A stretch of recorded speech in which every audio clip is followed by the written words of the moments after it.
श्रीमद् भागवत गीता के अध्याय 8 के श्लोक 6 में भगवान कहते हैं कि यम यम वापि स्मरन् भावम त्यज त्यन्ते कलेवरम तम तमेवेति कौन्तेय सदा तत्भाव भावित।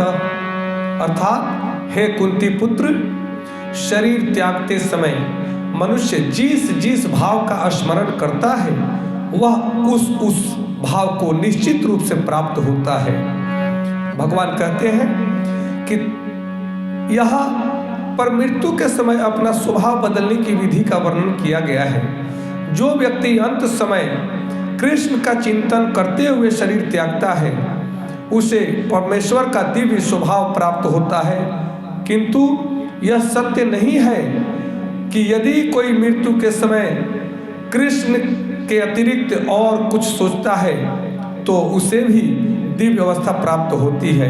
हमें इस बात पर विशेष ध्यान देना चाहिए कि तो फिर कोई मन की सही अवस्था में किस प्रकार मरे। महापुरुष होते हुए भी महाराज भरत ने मृत्यु के समय एक हिरण का चिंतन किया, इसलिए अगले जीवन में हिरण के शरीर में उनका देहांतरण होता है। यद्यपि हिरण के रूप में उन्हें अपने विगत कर्मों की स्मृति थी, किंतु उन्हें पशु शरीर धारण करना ही पड़ा। निसंदेह मनुष्य के जीवन भर के विचार संचित होकर मृत्यु के समय उसके विचारों को प्रभावित करते हैं। अतः इस जीवन से उसका अगला जीवन बनता है।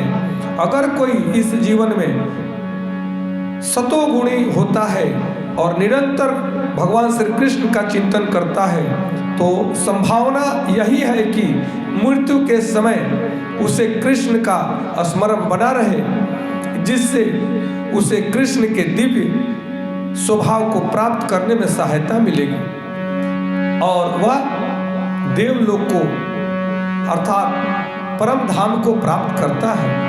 नमस्कार, धन्यवाद, जय श्री कृष्ण।